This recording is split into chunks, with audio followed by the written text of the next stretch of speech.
एक लड़का लड़की अपनी जिंदगी में कितने सारे सपने देखते हैं शादी करने के लिए। क्या क्या अरमान नहीं रखते हैं। सोचते हैं कि ऐसा प्यार करेंगे कि दुनिया याद रखेगी। जिंदगी भर साथ रहने के लिए कितनी सारी कसमें खाते हैं, कितने सारे वादे करते हैं।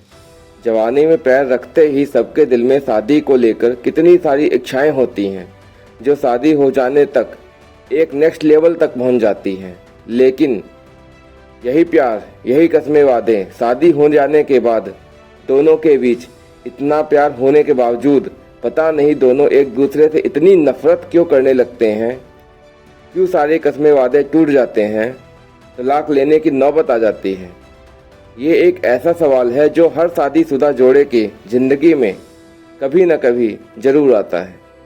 कुछ लोग अपने रिश्तों को नया मौका देकर तलाक ना लेना पड़े ऐसी कंडीशन ही नहीं आने देते हैं, लेकिन बाकी लोग तो तलाक ले ही लेते हैं। तलाक कई कारणों से हो सकता है। कई बार तो फीलिंग्स की कमी को लेकर होता है। लड़का लड़की एक दूसरे की फीलिंग्स को समझ ही नहीं पाते हैं और दोनों की भावनाएं अधूरी रह जाती हैं। जो भावनात्मक जुड़ाव एक दूसरे से होना चाहिए एक दूसरे के मन से, वो जुड़ ही नहीं पाता है, तो इमोशनल अटैचमेंट हो ही नहीं पाता है।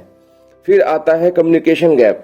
आजकल लोग अपने आप में इतने बिजी रहते हैं कि उन्हें अपनी लाइफ पार्टनर से बात करने का समय ही नहीं मिल पाता है, और जो समय मिलता भी है तो वो उसे अपने पर्सनल स्पेस के नाम पर अलग अलग अपने मोबाइल या दोस्तों से बात करने में वेस्ट कर देते हैं, जो धीरे धीरे दोनों के बीच कम्युनिकेशन गैप क्रिएट कर देता है। और उनके बीच बात नहीं करने से उनके बीच की जो दूरियां होती जाती हैं, और फिर उसमें तीसरे वो की एंट्री होती है जो तलाक का मुख्य कारण बन जाती है। इसके अलावा दोनों लाइफ पार्टनर के बीच में अंडरस्टैंडिंग की कमी होना, जिसमें दोनों पार्टनर एक दूसरे को समझ ही नहीं पाते हैं और मेंटली फ्रीडम के नाम पर लोगों और समाज के दबाव में आकर अपने रिश्ते को जल्दी से जल्दी खत्म कर देते हैं, इसके बजाय कि वो अपने आपस में बैठकर अपनी समस्याओं का समाधान म्यूचुअल अंडरस्टैंडिंग से कर लें। एक कहानी बताता हूँ। एक छोटे से शहर में एक लड़की राधा और एक लड़का अर्जुन रहते थे। दोनों के परिवार वालों ने दोनों की शादी तय कर दी थी। दोनों की शादी तय होने के बाद अर्जुन पूरा दिन रात राधा से बात करने लगा। जब भी उसे समय मिलता था राधा को लेकर यहाँ वहाँ घुमाता था, मूवी दिखाने ले जाता था, बाहर खाना खिलाता था। राधा की हर बात में हाँ कहता था, समय समय पर उसे गिफ्ट देता था, उसकी हर तरह की केयर करता था। अर्जुन सुबह को गुड मॉर्निंग बोलकर अपने दिन की शुरुआत करता था और रात को गुड नाइट बोलकर ही रात में सोता था। दोनों एक दूसरे के बारे में अपने मन में एक अच्छे कपल वाली इमेज बना लेते हैं। लेकिन जैसे ही राधा की शादी अर्जुन से हो जाती है और वो अर्जुन के घर में आ जाती है, तो दोनों की जिंदगी पहले जैसे नहीं रह पाती है।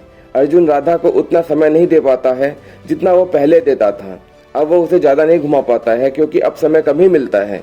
अब वो समय समय पर उसको गिफ्ट नहीं दे पाता है। उसे बहुत सारी चीज़ें भूल जाती, चाहे उसका बर्थडे हो चाहे शादी की एनिवर्सरी हो, उसे भूल जाता है क्योंकि अब उसे पैसे की इम्पोर्टेंस पता चलने लगी है। अब उसे समझ में आने लगा है कि पैसा ज़्यादा इम्पोर्टेंट है। वो फिजूल खर्ची बचाने की कोशिश करता है। अब वो बात भी कम करने लगता है। अब ऐसे में राधा के मन में अर्जुन के प्रति कड़वाहट बढ़ने लगती है। समय के साथ साथ दोनों के बीच यही कड़वाहट तकरार में बदलने लगती है। दोनों के बीच लड़ाइयाँ होने लगती हैं। आपसी मनमुटाव बहुत ज़्यादा बढ़ जाता है।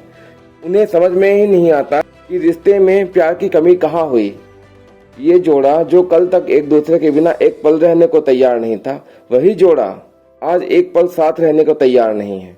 कुछ समय बाद दोनों ने तलाक लेने का निर्णय ले लिया, बिना यह समझे, यह बिना जाने कि क्या वो एक दूसरे को समझ पाए थे या नहीं।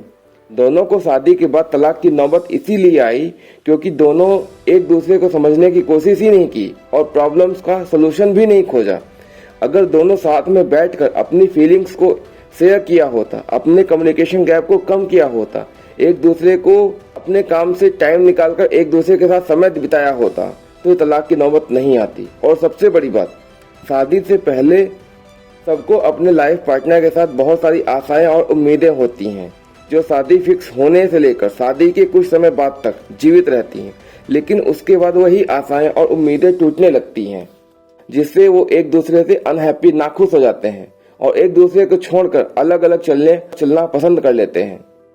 मेरे हिसाब से शादी को तलाक की नौबत से बचाने के लिए दोनों पार्टनर्स को एक दूसरे से खुलकर बात करनी चाहिए, एक दूसरे के साथ अपनी फीलिंग्स शेयर करनी चाहिए और एक दूसरे की फीलिंग को समझना भी चाहिए।